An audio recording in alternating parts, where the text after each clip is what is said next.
আজকে ক্লাস 9 এর যে জল চ্যাপ্টারটা তোমাদের আছে পদার্থের গঠন এবং রাসায়নিক ধর্ম মধ্যে তার সাবডিভিশন 4.6 এ।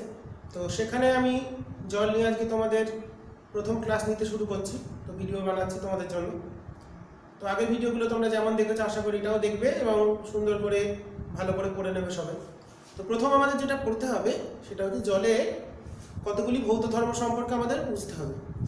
প্রথম যে ভৌত ধর্মটা পড়বো সিলেবাস অন্তর্ভুক্ত 1 নম্বর, জলের আপেক্ষিকতা।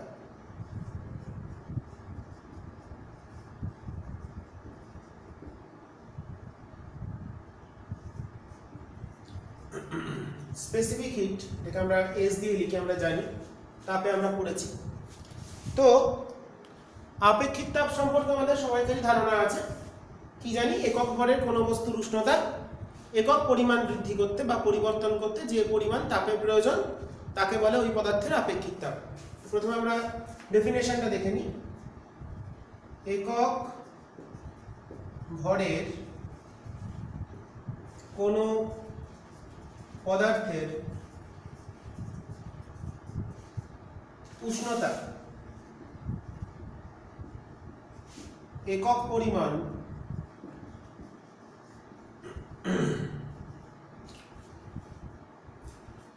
পরিবর্তন করতে, বৃদ্ধি বা হ্রাস করতে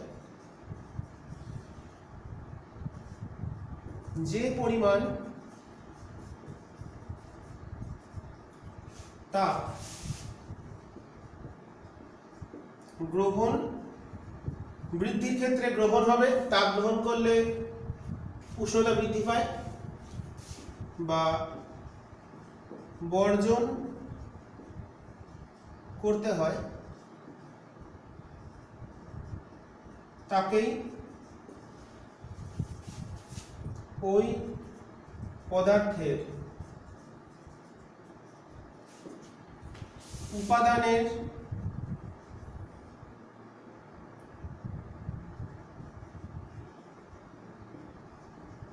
আপেক্ষিক তাপ বলে। তো আপেক্ষিক তাপ আমরা কি জানি, একক ভরের কোনো পদার্থের উষ্ণতা একক পরিমাণ পরিবর্তন করতে মানে বৃদ্ধি করতে বা হ্রাস করতে যে পরিমাণ তাপের প্রয়োজন হয় তাকেই বলা হয় ওই পদার্থের উপাদানের আপেক্ষিক তাপ। তাহলে এটা সম্পূর্ণ উপাদান। তো যত রকম তরল হয় সব তরল পদার্থের মধ্যে জলের আপেক্ষিক তাপ সবচেয়ে বেশি। সকল তরল পদার্থের মধ্যে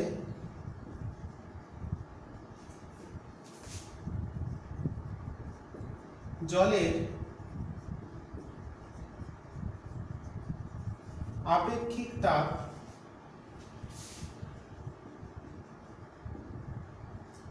সর্বোচ্চ, এবং সেটা আমরা জানি কত হয়।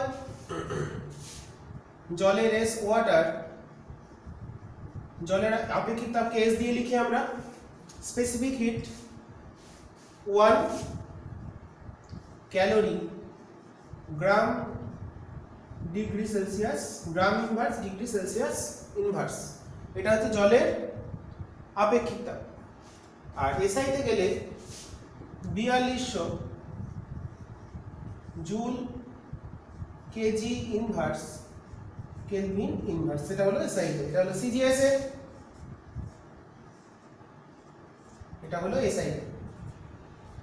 তো অন্যান্য তরল যত রকম পদার্থ হয় সেই পদার্থগুলোর মধ্যে জলের আপেক্ষিক তাপ সবচেয়ে বেশি। মানে আপেক্ষিক তাপ বেশি মানে উষ্ণতা পরিবর্তন করতে যে পরিমাণ তাপ লাগে, একক ভরের কোনো পদার্থের উষ্ণতা পরিবর্তন করতে যে পরিমাণ তাপ গ্রহণ বর্জন, তার মানে জলের ক্ষেত্রে উষ্ণতা যদি বৃদ্ধি করতে হয় সকল তরলের মধ্যে সবচেয়ে বেশি পরিমাণ তাপ প্রয়োজন হবে, এবং তাপ বর্জনের পরিমাণ এবং গ্রহণের পরিমাণ দুটোই বেশি, উভয় পরিমাণ বেশি জলের ক্ষেত্রে। তো এই কারণে জলের আপেক্ষিক তাপের মান সবচেয়ে বেশি। তো জল আপেক্ষিক তাপ বেশি হয়, তাহলে এখান থেকে কি বেশি হলে কি হচ্ছে, একই পরিমাণ বিভিন্ন তরল নিয়ে যদি আমরা তাপ প্রয়োগ করি, জলের নির্দিষ্ট উষ্ণতা বৃদ্ধি করতে সবচেয়ে বেশি সময় লাগবে। তার মানে বেশি সময় লাগবে কেন? তাপের পরিমাণটা বেশি লাগছে, ঠিক আছে, বেশি পরিমাণ তাপ লাগবে। আবার তাপ বর্জন করার ক্ষেত্রেও তাপ বর্জন করার গ্রহণ ক্ষমতাও বেশি, আবার বর্জন ক্ষমতাও বেশি, মানে বেশি পরিমাণ তাপ সে মানে ধরে রাখতেও পারে ভালো, আবার বর্জন করতেও পারে। তাই তাপের গ্রহণ ও বর্জন ক্ষমতা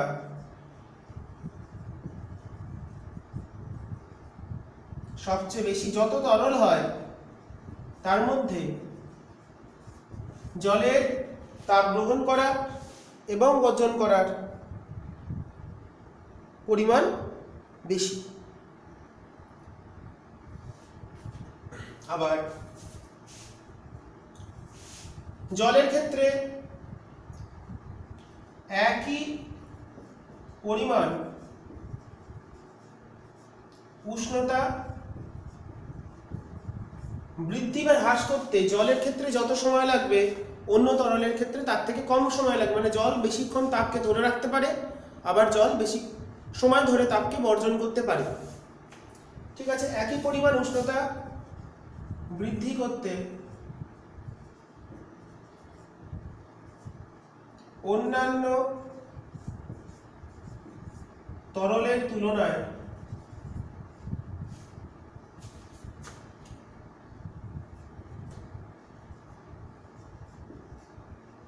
জলের ক্ষেত্রে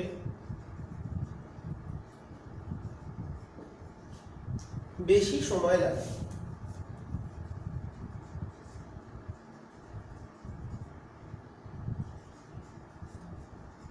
মানে তাপ গ্রহণ করতেও বেশি সময় লাগবে, আবার বর্জন করতেও বেশি সময় লাগবে, মানে বেশিক্ষণ ধরে। অর্থাৎ জল, সুতরাং তাহলে আমরা কি পেয়ে গেলাম? আপেক্ষিক তাপ উচ্চমানের হওয়ায় সুতরাং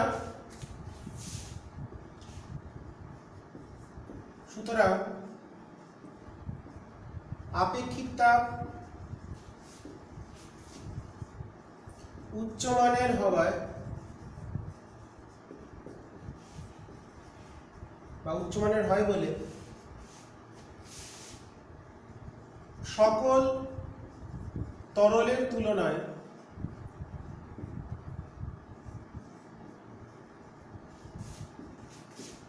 জল বেশি সময় ধরে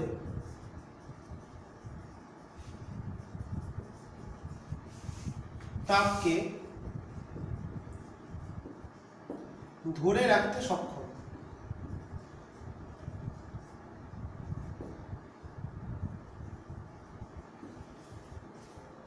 ঠিক আছে, এটা খুব একটা গুরুত্বপূর্ণ, সবচেয়ে বেশি পরিমাণ তাপকে ধরে রাখতে পারে।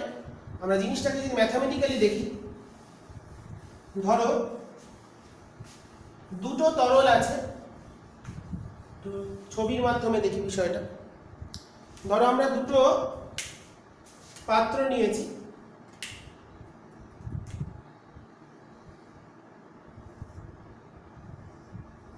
এ পাত্র,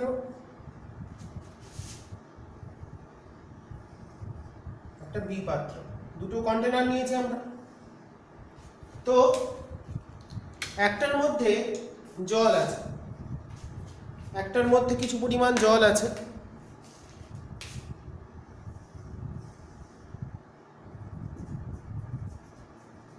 এটাতে জল আছে, আর আরেকটা পাত্রে অন্য একটা তরল আছে, কোন একটা তরল।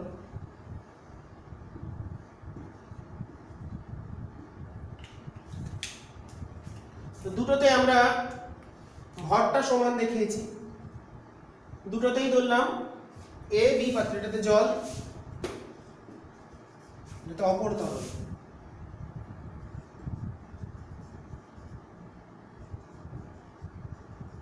এখানেও ভর এম, এখানেও ভর এম, দুটোতেই এম ভরের তরল আছে।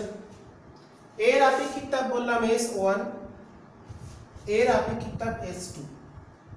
তাহলে দেখো একই পরিমাণ যদি তাপ দিই একই পরিমাণ যদি তাপ প্রয়োগ করা হয় তাহলে আমরা জানি H equals to ms delta T. তাহলে একই পরিমাণ যদি তাপ প্রয়োগ করা হয় দুটো তরলে, কোনটার উষ্ণতা বেশি বাড়ছে? যে কোনো তরলের থেকে জলের আপেক্ষিক তাপ বেশি, তাহলে S2 গ্রেটার দ্যান S1। এবার দুটোর যেহেতু ভরের পরিমাণ বেশি, দুটোর ভরের পরিমাণ সমান, তাহলে উষ্ণতা দুটোরই বাড়াতে চাইছি ডেল্টা টি, উষ্ণতা বৃদ্ধি চাইছি এরও ডেল্টা টি বাড়াবো, এরও ডেল্টা টি ডিগ্রি সেলসিয়াস বৃদ্ধি করব। দুটোতেই বললাম, তাহলে কার ক্ষেত্রে তাপ বেশি লাগছে? যেহেতু এর ক্ষেত্রে যদি আমরা দুটোতেই একই তাপ দিই তাহলে এর ক্ষেত্রে তাপ কত হচ্ছে? দুটো জায়গায় আসি, এর ক্ষেত্রে তাপ H1, তাহলে হবে m S1 ডেল্টা টি। এর ক্ষেত্রে লাগলো H1 তাপ, এর ক্ষেত্রে হলো H2 m S2 ডেল্টা টি। যেহেতু S1 টা থেকে S2 বড়, তার মানে H2, এখান থেকে আমরা বলতে পারি H2 must be greater than H1, তার মানে জল বেশি পরিমাণ তাপকে গ্রহণ করতে সক্ষম। ঠিক আছে, তাপ বেশি পরিমাণ গ্রহণ করতে পারে। আবার একই পরিমাণ যদি ভর নিই, একই পরিমাণ তাপ ছাড়তে হয় যদি, এর একটা আলোচনা, H আর M একই হয়, H আর M টা যদি একই হয় তাহলে আমরা বলতে পারি, আমি লিখছি, মুছে দিয়ে লিখি, তোমরা একটুখানি সুন্দরভাবে বুঝে নেবে। তাহলে বুঝলাম কি, একই পরিমাণ যদি উষ্ণতা বৃদ্ধি করতে হয় জলের ক্ষেত্রে বেশি তাপ লাগছে, H2 টা বড় H1 টা ছোট। এবার যদি আমরা এটা মুছে দিই, যদি একই পরিমাণ তাপ দিই বর্জন করতে হয়, H ও M যদি একই হয়, বিভিন্ন তরলের সমান ভরের তরল থেকে যদি একই পরিমাণ তাপ গ্রহণ করে বা বর্জন করে, তবে দেখো আমরা লিখতে পারি S সমানুপাতিক 1/Δt। তার মানে একই পরিমাণ যদি তাপ দিই তাহলে একই পরিমাণ তাপ গ্রহণ করি বা বর্জন করি, যদি বর্জন করি সেক্ষেত্রে যার আপেক্ষিক তাপ বেশি হবে তার উষ্ণতা পরিবর্তন কম হবে। তার মানে জলের ক্ষেত্রে আপেক্ষিক তাপ, অতএব S যার সবচেয়ে বেশি বা সর্বোচ্চ তার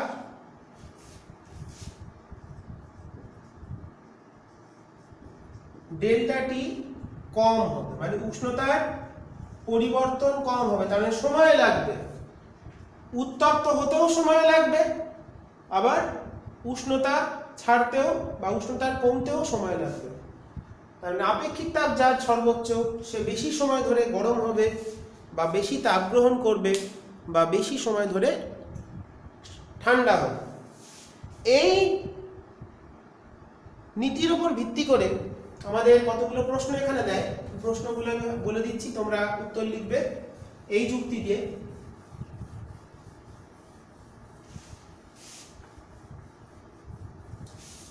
কোশ্চেন নম্বর 1,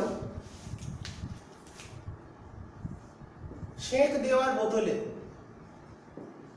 নিজেরাই পারবে, বুঝে গেলে, সেঁক দেওয়ার কাজে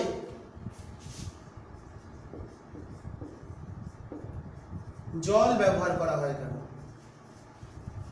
আমরা দেখেছি ওয়াটার, হট ব্যাগ যেগুলোকে বলা হয় হট ওয়াটার ব্যাগ, সেগুলোতে আমরা জল ব্যবহার করি, অন্য কিন্তু কোনো তরল ব্যবহার করি না।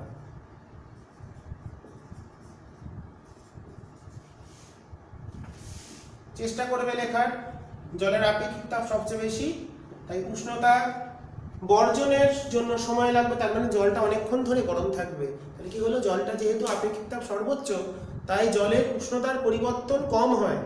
উষ্ণতার পরিবর্তন কম হয় মানে জলটা আস্তে আস্তে ঠান্ডা হবে।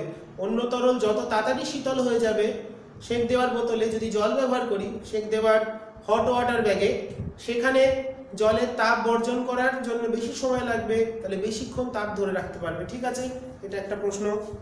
তারপরে মোটর গাড়ির রেডিয়েটরে কুল্যান্ট হিসাবে বা কারখানার যন্ত্রপাতি ঠান্ডা করতে জল ব্যবহার করা হয় কেন? মোটর গাড়ির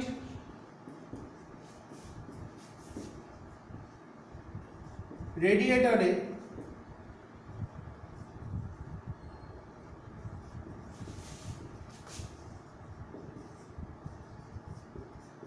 কুল্যান্ট হিসাবে বা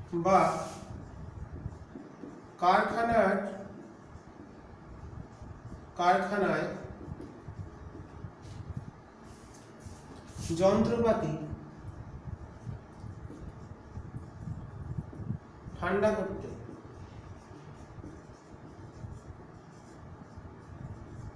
জল কেন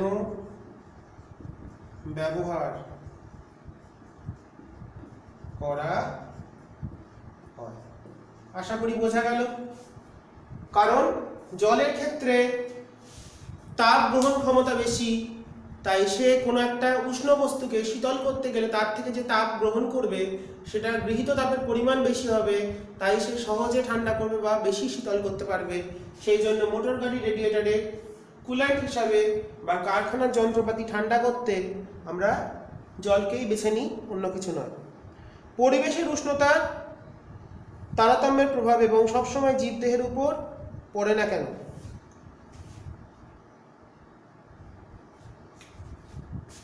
একটা প্রশ্ন, পরিবেশের উষ্ণতার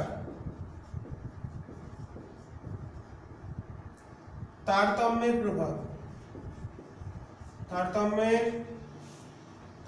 প্রভাব সর্বদা জীবদেহে তারতম্যের প্রভাব সর্বদা জীবদেহের ওপর পড়ে না কেন? জীবদেহের ওপর পড়ে না। এটাও একই যুক্তি দিয়ে উত্তর দিতে হবে।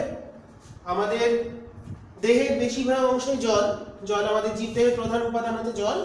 তাই জলের দেখো, যদি জল যদি না থাকতো তাহলে উষ্ণতা শীতকালে কিন্তু আমাদের অনেকটা সংকুচিত হয়ে যেত পেশিগুলো, কিন্তু জল যেহেতু থাকে তাই জলের ক্ষেত্রে সে উষ্ণতার পরিবর্তন হলেও আমাদের জীবদেহের উষ্ণতার পরিবর্তন কিন্তু অত দ্রুত হবে না যা পরিবেশের উষ্ণতার পরিবর্তন দ্রুত হবে, কারণ জলের ক্ষেত্রে তাপ বর্জন বা গ্রহণ ক্ষমতার জন্য বেশি সময় লাগে।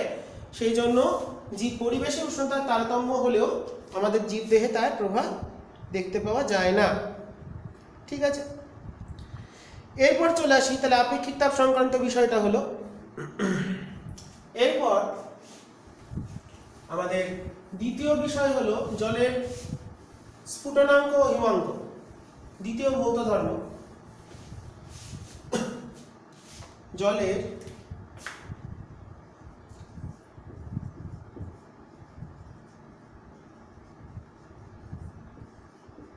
স্ফুটনাঙ্ক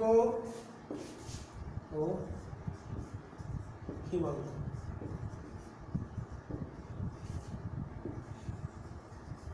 তোমরা তিনটে প্রশ্ন উত্তর লেখার চেষ্টা করবে, প্রত্যেকে না বুঝতে পারলে কমেন্টে জানাবে, আমি পরের দিন উত্তরগুলো বলে দেবো। ঠিক আছে, তোমাদের এটা কাজ থাকলেও তোমরা করবে।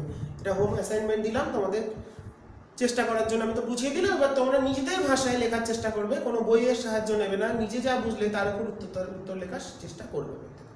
আচ্ছা, না পারলে কমেন্টে জানাবে, আমি বুঝিয়ে দেবো। তো জলের স্ফুটনাঙ্ক আমরা জানি, স্ফুটনাঙ্ক হচ্ছে 100 ডিগ্রি বিশুদ্ধ জলের ক্ষেত্রে।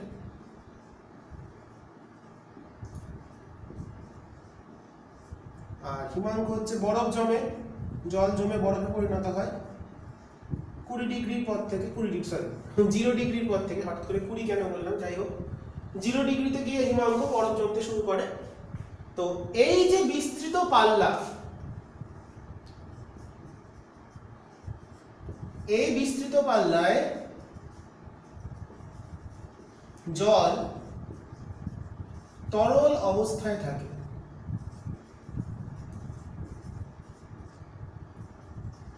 এই বিস্তৃত পাল্লায় 0 ডিগ্রি থেকে 100 ডিগ্রি পর্যন্ত জল কিন্তু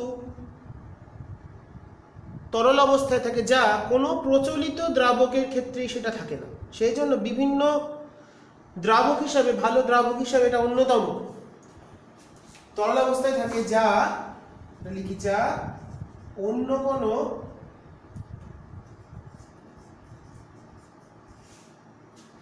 প্রচলিত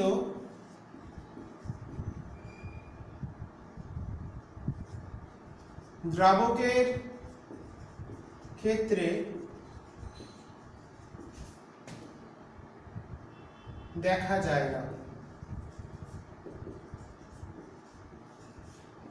এই যে দীর্ঘ বিস্তৃত 100 থেকে 0 বা 0 ডিগ্রি থেকে 100 ডিগ্রি সেলসিয়াস, এই যে বিস্তার, উষ্ণতার যে বিস্তার, এই বিস্তারের মধ্যে জল তরল অবস্থায় থাকে, তাহলে বিভিন্ন দ্রাব এর মধ্যে খুব সহজেই দ্রবীভূত হয়ে যেতে পারে, যা অন্য কোনো দ্রাবর ক্ষেত্রে এটা কখনোই দেখতে পাওয়া যায় না। তো এই যে হিমাঙ্ক আর স্ফুটনাঙ্কের পার্থক্যটা দীর্ঘ, এটাই একটা সুবিধা। ঠিক আছে, এবার এই স্ফুটনাঙ্ক গলনাঙ্কের ওপর চাপ এবং একটা জিনিস দেখতে হবে, স্ফুটনাঙ্ক ও গলনাঙ্কের উপর, এটা আমাদের সিলেবাস অন্তর্ভুক্ত, উপর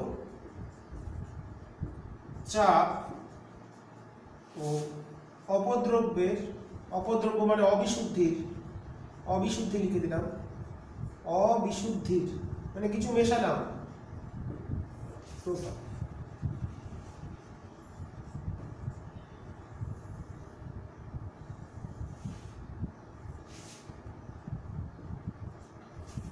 স্ফুটনাঙ্ক ও গলনাঙ্কের ওপর চাপ এবং অবিশুদ্ধির কি প্রভাব? তো স্ফুটনাঙ্ক 100 ডিগ্রি, গলনাঙ্ক বা হিমাঙ্ক 0 ডিগ্রি। এবার যদি চাপ বাড়াই, আমরা জানি প্রেসার কুকারের ক্ষেত্রে চাপ বাড়ালে স্ফুটনাঙ্ক বেশি চাপে, আমরা দেখবে রান্না করার সময় যখন যদি আমরা কোনো কিছু সিদ্ধ করছি, সিদ্ধ করার সময় যদি উপরে ঢাকনা দিয়ে চাপা দিয়ে দিই, তাহলে কিন্তু ভেতরে ভেপারগুলো জমতে থাকে। প্রেসার কুকারের যে প্রিন্সিপাল কাজ করে দ্রুত সিদ্ধ করার জন্য, জলের মধ্যে জলটা ফুটতে শুরু করে। মোটামুটি প্রেসার কুকারের টেম্পারেচার স্ফুটনাঙ্ক 120 ডিগ্রি, মনে রাখবো 120 ডিগ্রি। ওকে, তো চাপ বাড়ালে, এখানে লিখছি, চাপ বৃদ্ধিতে বা হ্রাসে করি যথাক্রমে বৃদ্ধি ও হ্রাস। চাপ যদি বৃদ্ধি পায় তাহলে বৃদ্ধি পাবে, ঠিক আছে। আর চাপ যদি বৃদ্ধি পায় তাহলে স্ফুটনাঙ্ক, আমি এখানে স্ফুটনাঙ্কের প্রেসার কুকারের ক্ষেত্রে বলেছি, বৃদ্ধি পায় হ্রাস পায় কি জিনিস? স্ফুটনাঙ্ক।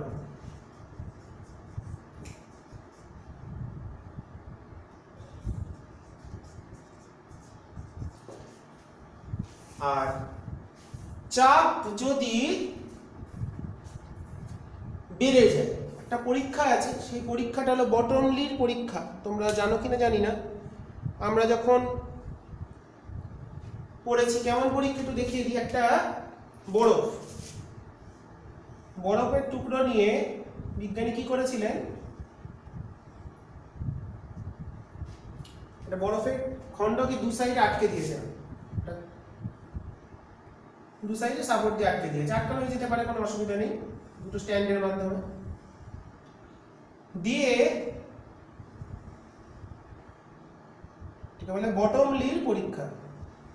বইতে পাবেন, এটা আমার মনে হলো হঠাৎ বলা দরকার তাই বলছি, গল্পের মতন শুনে রাখো।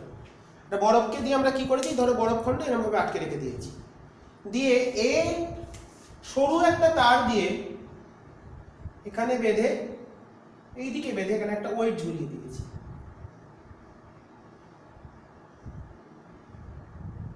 ওয়েট ডাব্লিউ ওজন ঝুলিয়ে দিয়েছি, সরু তার। তাহলে কি হবে, এই ওজনের জন্য এই সরু তারের ক্ষেত্রফল কি? ক্ষেত্রফল কম, চাপ কি? আমরা সূত্র কি জানি? চাপ ইকুয়াল টু বল বাই ক্ষেত্রফল। চাপ ইকুয়াল টু বল বাই ক্ষেত্রফল। তাহলে বলো তো দেখি, যদি সরু তার নিই তাহলে বেশি চাপ লাগবে নাকি মোটা তারের ক্ষেত্রে লাগবে? সরু তারের ক্ষেত্রে ক্ষেত্রফল কম, তাহলে চাপ বেশি, সেই জন্য সরু তার। তো চাপ দিলে দেখা যায় এই জায়গাটার যে বরফটা আছে তার উপর চাপ পড়ছে, চাপ দিলে গলনাঙ্ক কমে যায়। স্ফুটনাঙ্ক যেমন বাড়ে, চাপ বাড়ালে গলনাঙ্ক কমে। গলনাঙ্ক কমে মানে 0 ডিগ্রি থেকে গলনাঙ্কটা কমে যায়। তাহলে ওই জায়গায় যদি চাপ পড়ে তাহলে ওই জায়গার টেম্পারেচারটা কমে গেল, তাহলে পার্শ্ববর্তী অঞ্চলের যে বরফ সেই বরফগুলো গলে যাবে, কারণ ওখান থেকে 0 ডিগ্রি থেকে তাপ নেবে, দিয়ে এইখানকার বরফটা গলে গিয়ে এটা আস্তে আস্তে ভেতরে চলে যাবে। ভেতরে গিয়ে কেমন দেখতে হবে? এই ভেতরে চলে গেল, প্রবেশ করে গেছে, দেখতে পাচ্ছি। এদিকেও গেছে, দু সাইড দিয়ে ঢুকে যাচ্ছে, যে একটা সময় গিয়ে আস্তে আস্তে ভেতর দিয়ে আছে। ধরো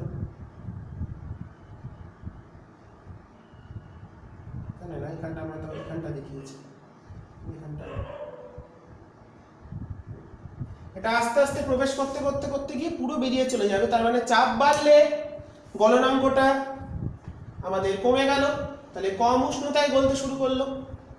ওকে, তারপরে আবার যেই রিলিজ হয়ে গেল, যেই ওটা তাপটা নেমে গেল, ওখানকার টেম্পারেচার আবার গলনাঙ্ক 0 হলো, কিন্তু ওই জায়গাটার টেম্পারেচার কিন্তু 0 থেকে কমে গেছে, গলনাঙ্ক কমেছে বলে, তাহলে ওখানটা আবার জমে যাবে। তার মানে এটার ভেতর দিয়ে পাস করে চলে যাবে, কিন্তু বরফটা দুটো টুকরো হবে না। হ্যাঁ, খুব সুন্দর পরীক্ষা। এটা আমরা জানি, চাপ বাড়ালে গলনাঙ্ক হ্রাস পায়, আর চাপ হ্রাস করলে গলনাঙ্ক বৃদ্ধি পায়। এটা হচ্ছে বটমলির পরীক্ষা।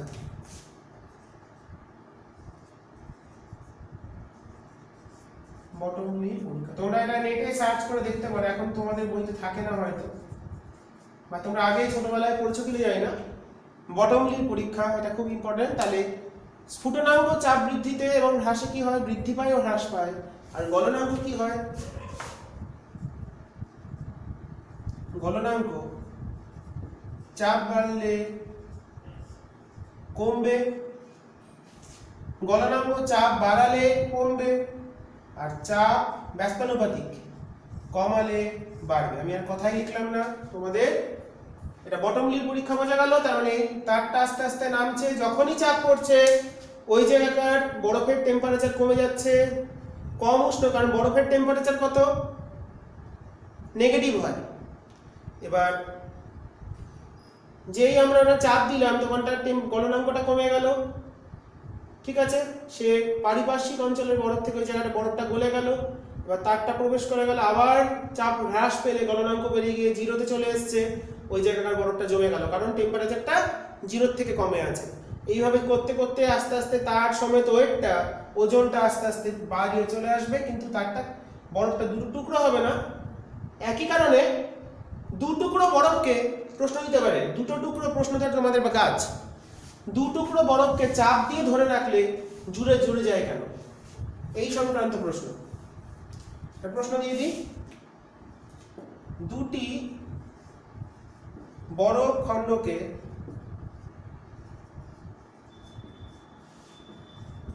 চাপ দিয়ে ধরে রাখলে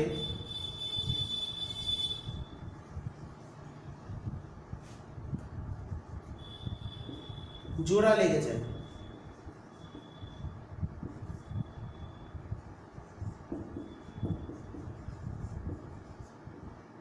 কেন? এই দিয়ে চেষ্টা করব চাপ বাড়ালে গলনাঙ্ক কমে, সেই কনসেপ্টের উপর ভিত্তি করে এই প্রশ্নের উত্তরটা। এখানে গলনাঙ্কের এবং স্ফুটনাঙ্কের উপর, এটা গলনাঙ্কের উপর চাপের প্রভাব। আর প্রেসার কুকারে একটা প্রশ্ন দিয়ে দিই, প্রেসার কুকারে কি করে খাদ্যদ্রব্য তাড়াতাড়ি সিদ্ধ হয়, একটা প্রশ্ন দিয়ে দিই, সব প্রশ্নগুলো লিখবে। প্রেসার কুকারে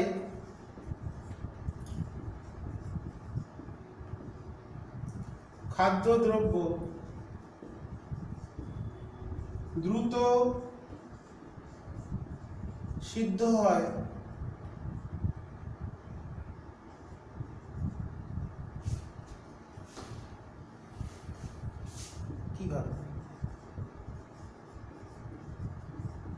ওকে, তোমাদের এই দুটো গলনাঙ্কের এবং স্ফুটনাঙ্কের উপর চাপের প্রভাবের উপর ভিত্তি করে দুটো প্রশ্ন তোমাদের কাজ দেওয়া থাকলো, তোমরা ভালো করে লেখার চেষ্টা করবে। এরপর চলে আসি অবিশুদ্ধির প্রভাব। অবিশুদ্ধির প্রভাব হচ্ছে স্ফুটনাঙ্কর ক্ষেত্রে অবিশুদ্ধি যোগ করলে আমাদের কি হবে? অবিশুদ্ধি যোগ করলে আমাদের স্ফুটনাঙ্ক বৃদ্ধি পাবে, এবং এটাও তোমরা আগে পড়েছো।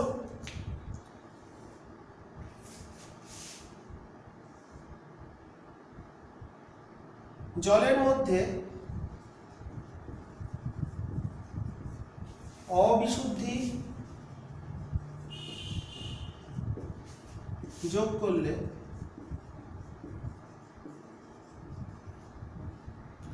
স্ফুটনাঙ্ক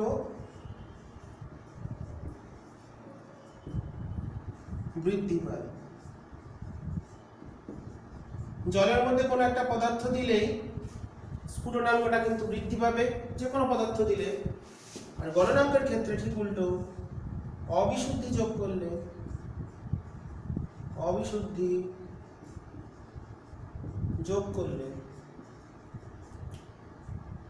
জলের মধ্যে লবণ দিলেই স্ফুটনাঙ্ক বেড়ে যায়, লবণ জলে স্ফুটনাঙ্ক বেশি। আবার বরফের মধ্যে লবণ দিলে গলনাঙ্ক কমে যায়, আমরা জানি -23 হিমমিশ্রণ ছোটবেলায় পড়েছো। অবিশুদ্ধি যোগ করলে গলনাঙ্ক কমে।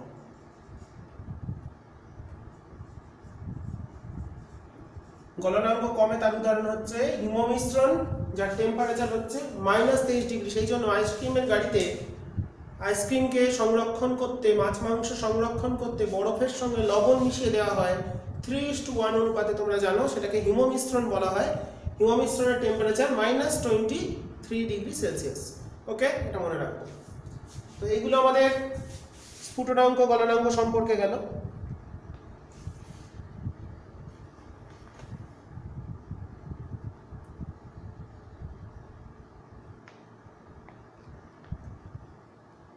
শীত প্রধান দেশে একটা প্রশ্ন দিয়ে দিই, রাস্তায় বরফ পড়লে নুন ছড়ানো হয় কেন?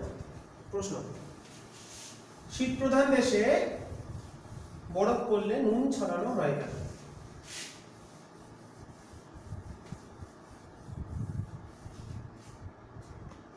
কোশ্চেন, শীত প্রধান দেশে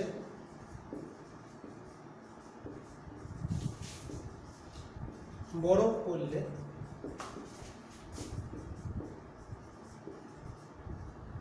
নুন ছড়ানো হয়।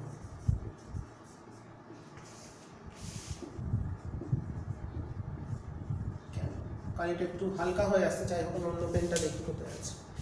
ঠিক আছে, এরপর চলে আসছে জলের পরবর্তী ভৌত ধর্ম 3 নম্বর, জলের কৈশিক ক্রিয়া।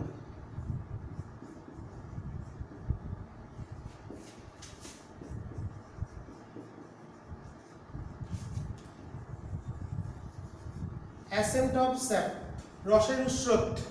তোমরা জানো আমাদের বিভিন্ন উদ্ভিদ মাটির যে জলীয় অংশ থাকে তাকে বলে স্থৈতিক জল, মৃত্তিকা স্থিত স্থৈতিক জল, এবং তার যে খনিজ লবণগুলো আছে সেগুলো গাছের বিভিন্ন অংশে পৌঁছে দেওয়ার জন্য আমার জাইলেম এবং ফ্লোয়েম এর সাহায্যে কি হয়, সেখানে যে প্রক্রিয়া তাকে বলা হচ্ছে অ্যাসেন্ট অফ স্যাপ বা রসের স্রোত। তোমরা জানো, বায়োলজিতে পড়েছো। তো সেটাই হচ্ছে ক্যাপিলারি রাইজ বা হচ্ছে কৈশিক উন্নয়ন। কি ঘটনা, একটা পাত্রে কোন একটা পাত্রে কিছু পরিমাণ জল নিয়ে, কৈশিক ক্রিয়া জিনিসটা কি, এর মধ্যে যদি একটা ক্যাপিলারি টিউব বা কৈশিক নল খুব সরু প্রবেশ করানো হয়, তাহলে দেখা যাবে, এখানে অনেক মোটা এঁকেছি, অনেক সরু, থার্মোমিটারে যে সরু সুতোর মতন অংশটা থাকে সেটাকে ক্যাপিলারি টিউব বলে। সেই ক্যাপিলারি নল বা কৈশিক নল দিয়ে জলটা আস্তে আস্তে উপর দিকে উঠে চলে যায় পৃষ্ঠটান ধর্মের জন্য। পৃষ্ঠটান ধর্মের জন্য। বাড়িতে যখন আমরা প্রদীপ জ্বালাই, দেখবে আমরা কি করি, ওই প্রদীপের যে পাত্র মতন অংশটা থাকে সেখানে তেল দেওয়া হয় আর একটা আমাদের সলতে করে দেওয়া হয়, কিন্তু তেলটা কিন্তু বারবার সরবরাহ করা হয় না। ওই সলতে বেয়ে তেলটা এখানে উঠে চলে আসে, এটাকেও বলা হচ্ছে কৈশিক ক্রিয়া। ঠিক আছে, কোনো যদি তল থাকে, তলের সংস্পর্শে থাকে তরল জল, তাহলে সে কিছুটা উঠে যেতে পারে। সেটা অন্য তরলের ক্ষেত্রে পারদের দেখতে পাওয়া যায়, পারদের ক্ষেত্রে নেমে যায়। পারদ হলে এটা তলায় নেমে আসতো। ঠিক আছে, এটাকে বলা হচ্ছে কৈশিক উন্নয়ন, আর পারদের ক্ষেত্রে হয় অবনমন। ঠিক আছে, এটা পৃষ্ঠটান ধর্মের জন্য হয়। তো পৃষ্ঠটান ধর্মের জন্য এটা প্রাকৃতিক ক্ষেত্র গাছ, তা মাটির যে স্থৈতিক জল এবং যে খনিজ লবণ যেটা গাছের বৃদ্ধির জন্য গুরুত্বপূর্ণ, সেটা তাদের জাইলেম ফ্লোয়েমের মাধ্যমে আমরা জানি। পাতায় তার যে স্থৈতিক জল এবং তার যে খনিজ লবণ, মাটির যে উপাদান সেগুলোকে পৌঁছে দেয়, সেটা কিন্তু কৈশিক ক্রিয়ার মাধ্যমেই হয়। ঠিক আছে, এটাই হচ্ছে জল। যদি কোনো কৈশিক নল, এটা কৈশিক নল, ক্যাপিলারি টিউব বা কৈশিক নল। কৈশিক নলে জলের মধ্যে যদি ডুবিয়ে দেওয়া হয় তাহলে দেখা যাবে কৈশিক নল বেয়ে জল কিছুটা উপরে উঠে চলে আসছে। ঠিক আছে, এবং এখানে যে বলটা কাজ করে, যে বলের প্রভাব হয় পৃষ্ঠটান বল, সেই বলটাকে বলা হচ্ছে আসঞ্জন বল। আসঞ্জন বল বা অ্যাডহেসিভ ফোর্স বা ফোর্স অফ অ্যাডহেশন বা আসঞ্জন বলের প্রভাবেই এটা হতে পারে। ঘটনাটা কেমন হয় যদি বড় করে ভাবি, তরলের ওপর তলটা এই ওপরটা যদি দেখি, ভালো করে জুম করে দেখি, ম্যাগনিফাই করে দেখি, তাহলে দেখবো এরকম হয়ে আছে। এই দুটো প্রান্ত উঠে গেছে, মাঝখানটা নেমে গেছে। ওকে, তো এইখানে পৃষ্ঠটানগুলো কাজ করে উপরের দিকে, এগুলো টান, টি ফর টেনশন। পৃষ্ঠটানগুলো কাজ করে, সেই টানের প্রভাবে এই দিকে নিচের দিকে কাজ করে জলের এমজি ওজন। এই টানগুলোর প্রভাবে এই যে টানের উপাংশ উপর দিকে, এই টানের এদিকে একটা উপাংশ, সেই উপাংশটাই ওকে উপর দিকে টেনে তুলে দেয়। এবং এই যে টান, এটা ধরো কাঁচের পৃষ্ঠ জল, এই তো কাঁচের পৃষ্ঠ আর জলের মধ্যে যে বলটা কাজ করে তাকে বলা হচ্ছে অ্যাডহেসিভ ফোর্স বা আসঞ্জন বল। আসঞ্জন বল বা পৃষ্ঠটানজনিত যে বল, সেই বলের প্রভাবে কৈশিক ক্রিয়া ঘটে। এবং এটা কাঁচের নলের তল বেয়ে, এটা মোটা নল হলে হবে না। জুরিন বলে একজন বিজ্ঞানী এই কাজটা করেছিলেন। জুরিনের সূত্র আছে, উচ্চতা h দিয়ে আমরা উচ্চতা লিখি ব্যস্তানুপাতিক 1/r। নলের ব্যাসার্ধের সাথে ব্যস্তানুপাতিক, নল যত সরু হবে উচ্চতা তত বেশি হবে। এখানে সূত্র আছে 2t cos θ/r rho g। আমি সূত্র লিখলাম না, জাস্ট শুধুমাত্র তোমাদের জায়গাটা বুঝিয়ে দিলাম। যত নলের ব্যাসার্ধ সরু হবে কৈশিক উন্নয়ন, এটাকে বলা হচ্ছে, এই যে তরল উঠে যাচ্ছে আসঞ্জন বলের প্রভাবে কাঁচের তল দিয়ে উপর দিকে টান কাজ করছে, নিচে এমজি, সেই তার মানে এমজির থেকে এই যে পৃষ্ঠটানের যে বল সেটা বেশি, ওটাকে টেনে তুলে নিয়ে চলে যাচ্ছে। ওকে, এটাকে বলা হচ্ছে কৈশিক উন্নয়ন।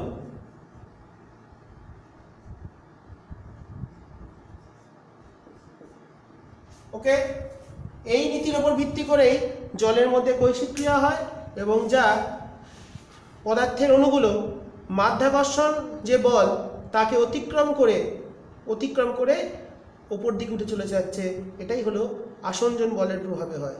ঠিক আছে, আমার যদি পারদ আর কাঁচের মধ্যে দেখি, সেক্ষেত্রে আসঞ্জন বলটা কাজ করে নিচের দিকে, আর জলের ক্ষেত্রে সেটা কাজ করছে উপরের দিকে। সেই কারণে পারদের ক্ষেত্রে অবনমন দেখতে পাওয়া যায়, পারদের ক্ষেত্রে দেখবো তরলটা উপরে উঠছে না, তল থেকে নিচে নেমে যাচ্ছে, আর জলের ক্ষেত্রে দেখবো আস্তে আস্তে উপরে উঠে যাচ্ছে। পারদেরটা আমি পাশে এঁকে দিই। পারদ যদি হতো মার্কারি Hg, তাহলে এই যদি বাইরের তল হয়, ভেতরের তলটা দেখবো এরকম হয়ে আছে, এটা উপরটা উত্তল হবে। পারদের ক্ষেত্রে বাইরের উচ্চতা বেশি, ভেতরের উচ্চতা কম, এটা বলে কৈশিক অবনমন। এখানে অনেকগুলো ফ্যাক্টর কাজ করে, একটাকে বলে স্পর্শকোণ বলে, অনেক কিছু হিসাব আছে, সেগুলো এখন আমাদের আওতায় নেই, তাই বলার সুবিধা নেই। আরোদের ক্ষেত্রে অবনমন হয়, জলের ক্ষেত্রে উন্নয়ন হয়, এটাকেই কৈশিক ক্রিয়া বলা হচ্ছে। ঠিক আছে, এটা খুব ইম্পর্টেন্ট জায়গা, ভালো করে খেয়াল করতে হবে। এরপর আমরা যেটা আলোচনা করব সেটা হলো দ্রাবক হিসাবে জল।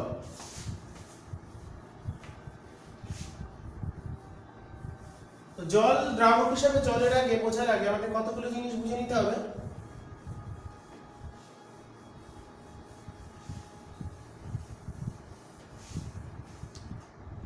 দ্রাবক হিসাবে জল,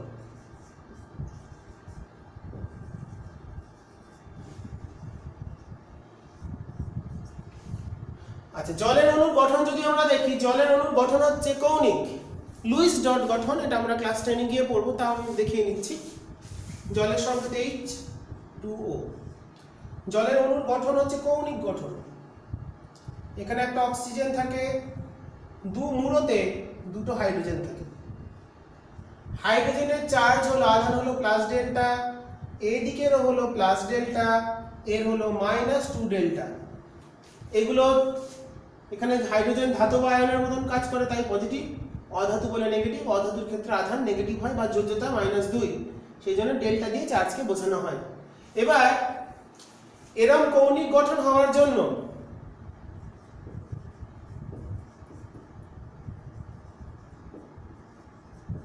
কৌণিক গঠন হয় বলে জলের একটি নির্দিষ্ট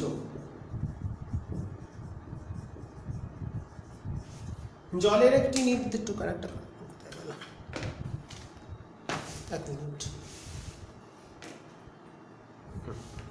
জলের একটি নির্দিষ্ট দ্বিমেরু ভ্রামক, খুব গুরুত্বপূর্ণ, দ্বিমেরু ভ্রামক বা যেটাকে বলে ডাইপোল মোমেন্ট। একটু বড় হয়ে বুঝতে পারবে, তাও শিখে রাখো, শেখার কোনো বয়স নেই। ডাইপোল মোমেন্ট জিনিসটা কি? ডাইপোল মানে দুটো মেরু যার, ডাই মানে দুই, পোল মানে মেরু, ডাইপোল বা দ্বিমেরু। যেমন চুম্বকের দুটো মেরু থাকে, উত্তর মেরু দক্ষিণ মেরু। ওকে, তো জলের তাহলে ডাইপোল গোয়া থেকে আসছে, এখানে চুম্বকের মেরুর মতন কোথায়? তড়িৎ দ্বিমেরু বলে এটাকে। তড়িতের ক্ষেত্রে দুটো হয়, একটা প্লাস একটা মাইনাস। এটাকে যদি ভাবি তাহলে এর একটা মাইনাসের সঙ্গে এই প্লাস মিলে একটা ডাইপোল, তাহলে এর একটা ডাইপোল এর দিক থাকবে, দিকটা কোন দিকে? এদিকে। ডাইপোলের দিক সবসময় মাইনাস থেকে প্লাসের দিকে হয়, যেমন সাউথ থেকে নর্থে হয়। চুম্বক দ্বিমেরুর ভ্রামক, চুম্বকের ভ্রামক হচ্ছে দক্ষিণ মেরু থেকে উত্তরের দিকে, সেরকম এর হচ্ছে মাইনাস থেকে প্লাসের দিকে, তাহলে এটারও মাইনাস। তাহলে এর ভ্রামকটা এদিকে, এর ভ্রামক এদিকে, এর ভ্রামক এদিকে, তাহলে -1 +1 মিলে একটা হলো। এটা কিরকম করে চিহ্নিত করা হয়? -1 +1 মিলে একটা, তাহলে এই দুটোর লব্ধি কোন দিকে থাকবে? তাহলে এর একটা ডাইপোল মোমেন্ট বা দ্বিমেরু ভ্রামক থাকে, ঠিক আছে। এবং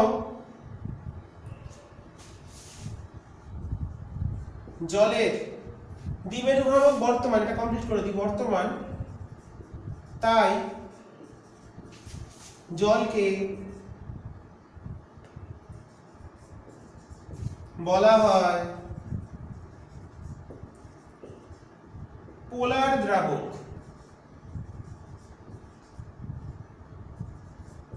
ওকে, জলকে কেন পোলার দ্রাবক বলে এটা আমি বুঝিয়ে দিলাম। জলের একটি নির্দিষ্ট দ্বিমেরু ভ্রামক থাকে কৌণিক গঠন হওয়ার জন্য। এবং আর কি থাকে? জল একটি পরা বৈদ্যুতিক ডাইইলেকট্রিক পদার্থ। মানে কি? দুটো ধরো তড়িতাধান আছে, তোমরা ক্লাস 8 এ কুলম্বের সূত্র পড়েছো। শূন্য স্থানে দুটো আধান যদি থাকে, তাদের মধ্যে যে বল কাজ করবে, মাধ্যম পরিবর্তন করলে সেই কুলম্ব বল মানে Q1 Q2/r², সবাই পড়েছে, সেই বলের মানটা কমে যায়। শূন্য স্থানে বলটা বেশি, অন্য স্থানে গেলে বলটা কম। কারণ একটা জিনিস দিয়ে ভাগ হয়, সেই ভাগটাকেই বলা হয় পরাবৈদ্যুতিক ধ্রুবক। জলের ক্ষেত্রে দুটো আধানকে যদি বায়ুতে রাখি, বায়ুতে রাখলে দুটো আধান যত বল দিয়ে আকর্ষণ করবে বা বিকর্ষণ করবে, যদি বিপরীতধর্মী হয় তাহলে আকর্ষণ, সমধর্মী হলে বিকর্ষণ, ঠেলা মেরে সরিয়ে দেবে। এই যে কাছে টানা বা ঠেলা মেরে সরিয়ে দেওয়া, এই ধর্মটা দুটো আধানকে যদি বায়ুতে রাখি যতটা তারা আকর্ষণ বা বিকর্ষণ করবে, কাছে টানবে বা ঠেলা দেবে, জলের মধ্যে যদি প্রক্রিয়াটা করা হয় তাহলে সেটা বহু গুণ কমে যায়, মোটামুটি 80 ভাগ। দুটো আধানের মধ্যে ক্রিয়াশীল বল বললাম বায়ুতে F, ক্যাপিটাল F, জলের মধ্যে হবে F/80। তো সেই যত ভাগ কমে যাবে বা যত ভাগ হবে সেটাকেই বলা হয় তার পরাবৈদ্যুতিক ধ্রুবক। এর পরাবৈদ্যুতিক কোনো মাধ্যমের একটা থাকে, বায়ু হচ্ছে পরাবৈদ্যুতিক ধ্রুবক 1, এর পরাবৈদ্যুতিক ধ্রুবক উচ্চ মানের, প্রায় 80। অনেক জায়গায় 80.4 থাকে, আমি 80 বলি, আমার 80.4 দরকার নেই, 80তেই ভালো। ঠিক আছে, তো এবার জলের যেহেতু একটা দ্বিমেরু ভ্রামক এবং পোলার দ্রাবক, এর মধ্যে আয়নীয় যে যৌগগুলো আছে সেগুলো খুব ভালোভাবে মিশতে পারে। কেন মিশতে পারে? আয়নীয় যে যৌগগুলি সেগুলোর মধ্যে আমাদের দু রকমের আয়ন থাকে, একটা ক্যাটায়ন একটা অ্যানায়ন, দু রকম আয়ন নিয়ে আয়নীয় যৌগ তৈরি হয়। তো সেই আয়নীয় যৌগগুলি পোলার দ্রাবকে যখন দেবো কি হবে, আয়নীয় যৌগ তৈরি হয় কিভাবে সেটা বুঝতে হবে। আয়নীয় যৌগগুলি যখন তৈরি হয় তখন তাদের মধ্যে একটা ল্যাটিস এনার্জি বলে এনার্জি থাকে, সেই এনার্জির সাহায্যে তারা তাদের কেলাস গঠন করে। যেমন সোডিয়াম ক্লোরাইড, কপার সালফেট, যারা আয়নীয় যৌগ, তার মানে তোমরা জানো, সবাই বলার কিছু নেই। দ্রবণে যেগুলো আমি কেলাস জল নিয়ে কেলাস দেখিয়েছিলাম, কেলাসগুলো সব আয়নীয় যৌগ। সেই আয়নীয় যৌগগুলো যখন তৈরি হয়, বিপরীতধর্মী আয়নগুলি ল্যাটিস এনার্জির সাহায্যে কেলাস গঠন করে। ওকে, এবার এই আয়নীয় যৌগ বা তড়িৎযোজী যৌগগুলোকে যখন আমরা জলের মধ্যে মেশাবো, তখন জলের এই যে দু রকম পোল আছে, প্লাস পোল মাইনাস পোল, দু রকম পোল দ্বারা ওই আমার বিপরীতধর্মী আধানগুলি সংযোজিত হবে বা আকর্ষিত হবে এবং দ্রাবকায়ন শক্তির উৎপন্ন হবে। সংযোজিত হয়ে দ্রাবকায়ন শক্তির উৎপন্ন হয়। সেই যে দ্রাবকায়ন শক্তি সেটা তার ল্যাটিস শক্তির থেকে বেশি হয় এবং সংযোজিত হতে পারে। খুব সুন্দর করে বুঝে নেবে, আমি এবার লিখে দেবো। তাহলে কি বললাম, জলের মধ্যে আয়নীয় বা তড়িৎযোজী যৌগগুলি কেন ভালো দ্রবীভূত হয়? প্রশ্ন উত্তর।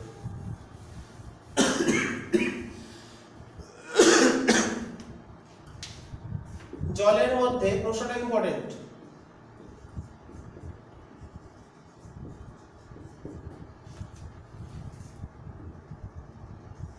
আয়নীয় যৌগগুলি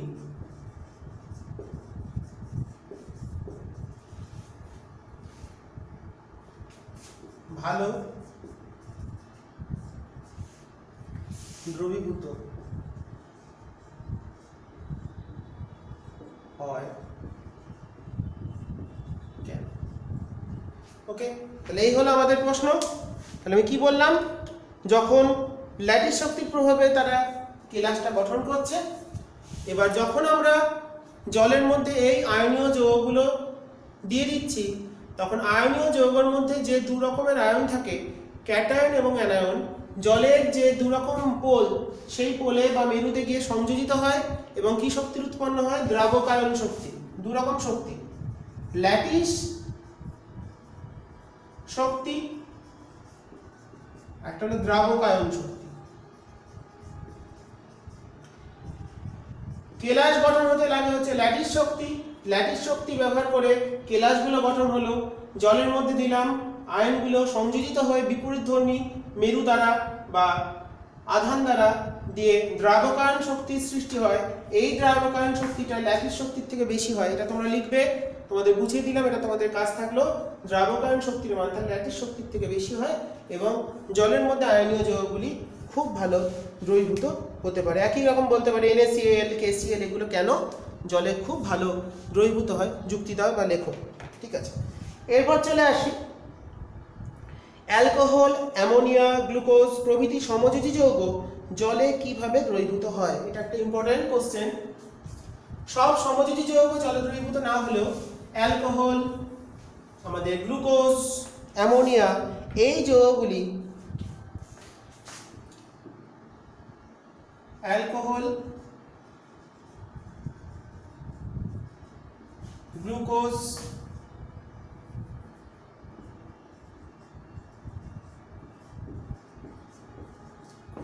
অ্যামোনিয়া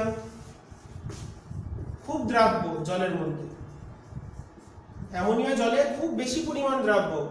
অ্যামোনিয়া যৌগগুলি, অ্যামোনিয়া সমযোজী যৌগগুলি, এদের তো কোনো আয়ন নেই, ক্যাটায়ন আয়ন নেই, এরা সমযোজী যৌগ।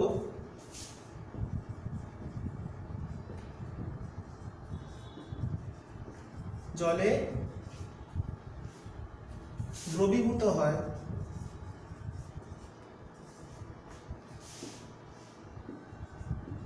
কিভাবে?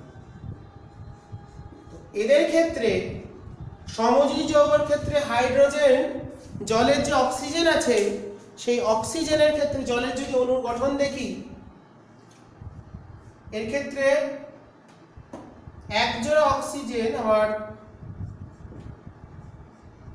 ইলেকট্রন জোড় এক্সট্রা থাকে।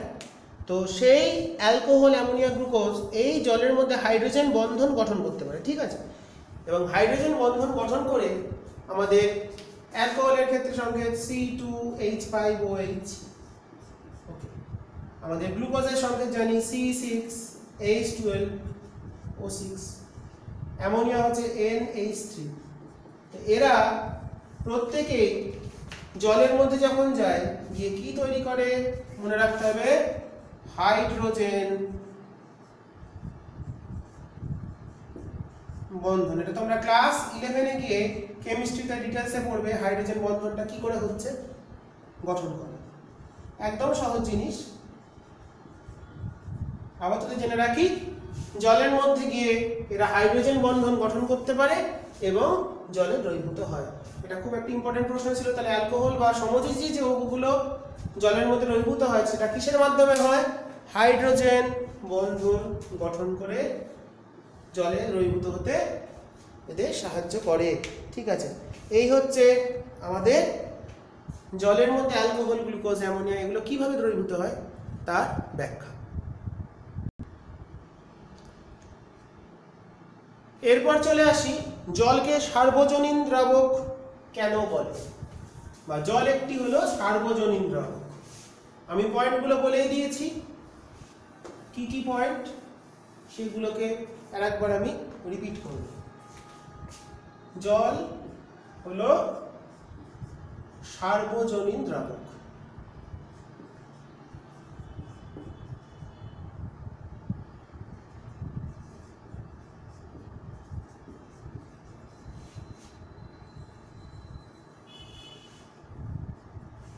এক নম্বর, জল একটি পোলার দ্রাবক, তার জন্য আয়নীয় যৌগগুলি দ্রবীভূত হয়। জল পোলার দ্রাবক মানে মেরুবর্তী দ্রাবক। পোলার বার একটাও নাম বলে দিই, এটা তোমাদের লিখে দিইনি, মেরুবর্তী দ্রাবক। তাই আয়নীয় বা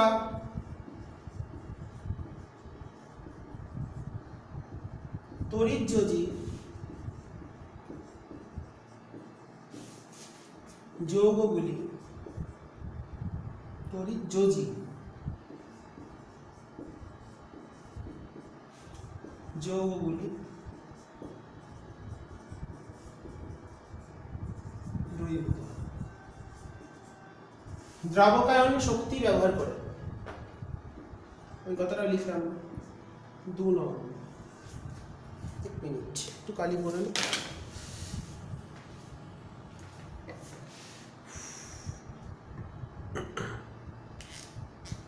জল হলো পোলার বা মেরুবর্তী দ্রাবক, তাই জল দ্রাবকায়ন শক্তি ব্যবহার করে জলের মধ্যে বিভিন্ন যে মেরুবর্তী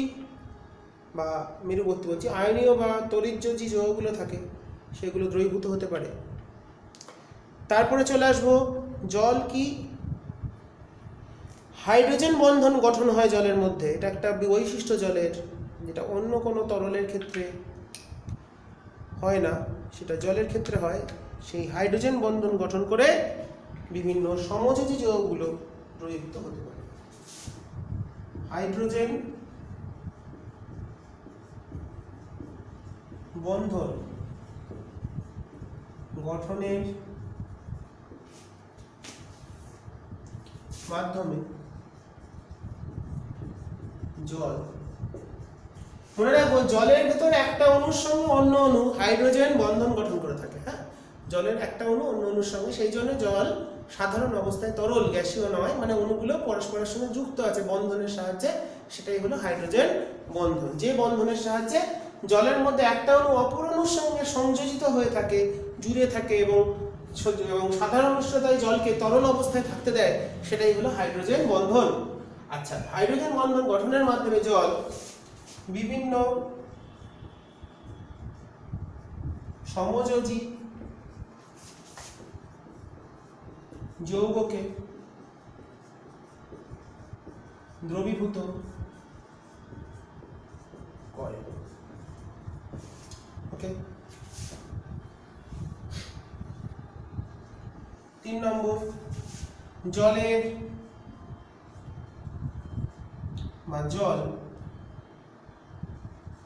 0 ডিগ্রি সেলসিয়াস থেকে 100 ডিগ্রি সেলসিয়াস পর্যন্ত উষ্ণতার বিস্তৃত পাল্লায়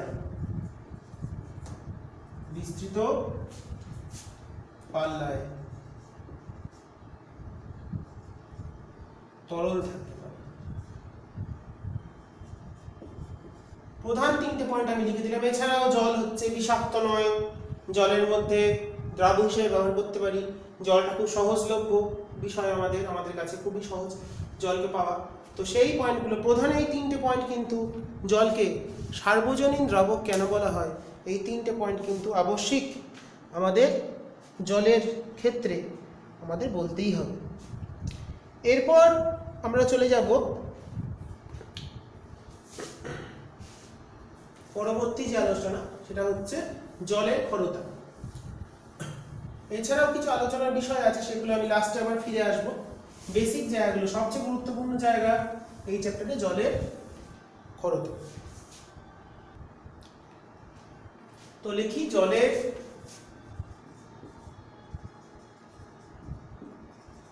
ক্ষরতা। কিছুটা আমি তোমাদের আজকে এটা বলবো, দিয়ে পরের দিন আবার ডিটেলসে আসবো। জলের ক্ষরতা মানে জলের মধ্যে সাবান দিলে ফেনা কি পরিমাণ উৎপন্ন হচ্ছে, বেশি হচ্ছে নাকি সময় লাগছে, তার উপর ভিত্তি করে জলকে আমরা দুটো ভাগে ভাগ করি। একটা হচ্ছে মৃদু জল, একটা ক্ষর জল।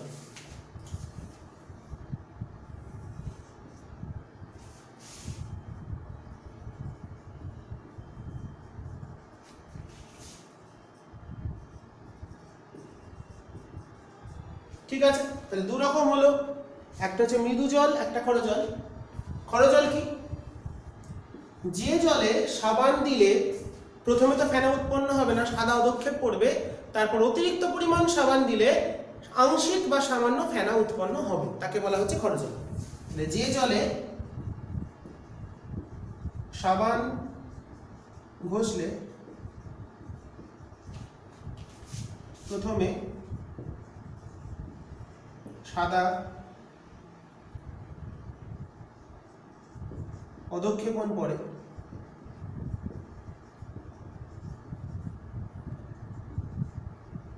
অধক্ষেপণ সৃষ্টি হয়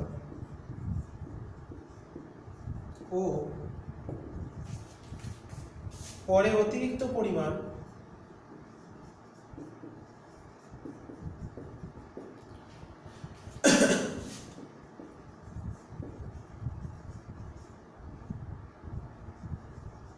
সাবান দিলে সামান্য ফেনা উৎপন্ন।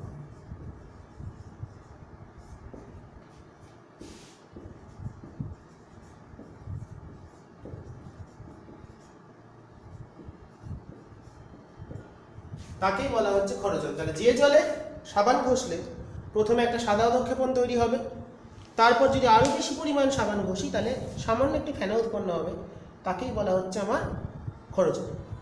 আর যে জলে সাবান ঘষলে, এটা কি, যে জলে সাবান ঘষলে সহজেই ফেনা উৎপন্ন হয়,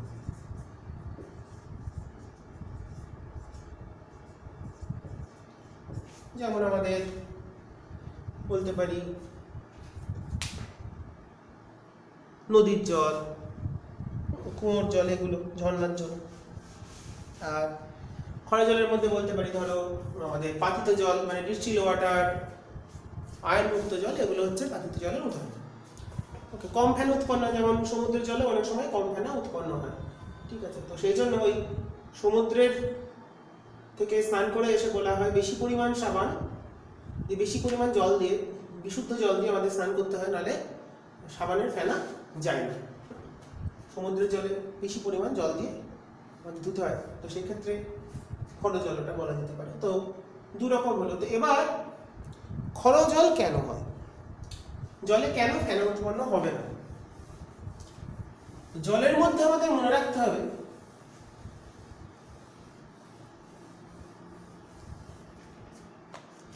কি কি, জলের মধ্যে কি কি ক্যাটায়ন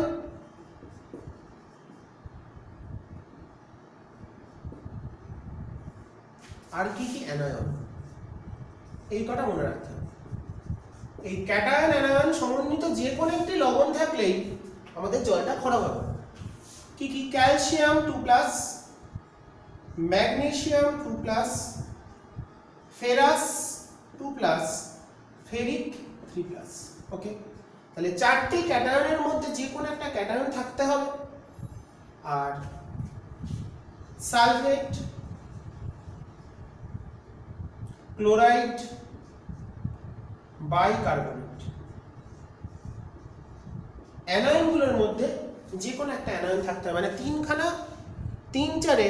12 রকম যে লবণ, এই 12 রকম লবণের মধ্যে যে কোনো এক রকম লবণ যদি জলে থাকে, এর একা বা একা থাকলে হবে না, এদের কম্বিনেশন। যেমন ধরো ক্যালসিয়াম সালফেট, ম্যাগনেসিয়াম ক্লোরাইড, ওকে, ফেরাস ক্লোরাইড, ফেরিক ক্লোরাইড, ওকে, ক্যালসিয়াম ক্লোরাইড, আচ্ছা ম্যাগনেসিয়াম দিয়েছি, ম্যাগনেসিয়াম সালফেট, এরকম করে 12খানা কম্বিনেশন হচ্ছে, তোমরা দেখতে পাচ্ছ। ক্যালসিয়াম বাইকার্বনেট, ম্যাগনেসিয়াম বাইকার্বনেট, এই লবণগুলো, এখানে আরো লবণ হবে, এখানে 4, এখানে 3, 12 রকম কম্বিনেশন। আমি কয়েকটা লিখলাম, 1, 2, এটা হচ্ছে ক্ষরতা সৃষ্টিকারী লবণ। এই লবণগুলোর মধ্যে কোনো একটা লবণ থাকলে ফেনা উৎপন্ন হতে ঝামেলা করবে, বা 2, 3, 4, 5, 6, 7, 8, আর ওখানে 4টে আছে, সেগুলো লিখে নিই। যেমন ফেরিক বাইকার্বনেট, ফেরাস বাইকার্বনেট, আরো কম্বিনেশন হয়। ক্যালসিয়াম ক্লোরাইড লিখেছি, ক্যালসিয়াম ক্লোরাইড ম্যাগনেসিয়াম হবে, তোমরা দেখবে 12খানা লবণ, কয়েকটা লিখলাম, প্রচলিত কয়েকটা। তো এই লবণগুলোর মধ্যে যে কোনো একটা লবণ থাকলেই জলে ক্ষরতা সৃষ্টি হবে। এবং কিভাবে হবে, বা বিষয়টা কি, জলের ক্ষরতা কেন সৃষ্টি হয়, সাবান কি জিনিস, সাবানটা হলো স্টিয়ারিক বা পামিটিক, তারপরে ওলিক, এই জৈব ফ্যাটি অ্যাসিডগুলো রয়েছে, সোডিয়াম বা পটাশিয়াম লবণ, এই লবণগুলো জলে দ্রবীভূত হয়ে ফেনা উৎপন্ন করে। ওকে, এবার এই যে লবণগুলো থাকলো, যদি লবণগুলো এক্সিস্ট করে, যে কোনো একটা লবণ, সাপোজ ক্যালসিয়াম সালফেট আছে, তো ওই যে সাবানের যে লবণগুলো আছে, সাবান এদের সঙ্গে বিক্রিয়া করে একটা জলে অদ্রাব্য বা ফেনা সৃষ্টি করতে না পারার মতন একটা অধক্ষেপ তৈরি করে, সেই জন্য সাদা অধক্ষেপ সৃষ্টি হয়। ওকে, তো সেই বিক্রিয়াগুলো সাবানের সাথে এই জলে উপস্থিত লবণগুলোর বিক্রিয়াগুলো নিয়ে আমি সামনের দিন ফিরে আসবো। তোমরা ভালো করে এই অবধি পড়ে নাও। এই অবধি আজকে বলে শেষ করছি। তোমরা জল পড়ে নাও, এই জল শেষ হয়ে গেলে আমি চলে যাবো শব্দে। শব্দ যে চ্যাপ্টার, সেটা দিয়ে তোমাদের আলোচনা করব। তো জল এখন আমাদের 3-4টে বা মিনিমাম 3-4টে ভিডিও হয়তো হবেই। তো আমি চলতে থাকি, তোমরাও সুন্দর করে পড়ো এবং ভালো করে লিখে ভালো করে শুনবে। কথাগুলো বলছি, গুরুত্বপূর্ণ অনেক কথা বলি, সেগুলো শোনা দরকার। শুনে ভিডিওটা কমপ্লিট করবে। 3 দিনের মধ্যে চেষ্টা করবে করার, কারণ 3 দিন পর আমি আবার নেক্সট ভিডিও আপলোড করব। ওকে, তোমাদের কাজ থাকলো, তোমরা করো। আর যে প্রশ্নগুলো দিলাম লেখার চেষ্টা করবে, কনসেপ্ট দিয়ে লেখার চেষ্টা করবে নিজের মতন করে, কোনো বইয়ের সাহায্য নেবে না, কিছু না। নিজে যেটা বুঝলে নিজের ভাষায় লেখার, কারণ নিজের ভাষায় লেখাটাই সবচেয়ে ভালো।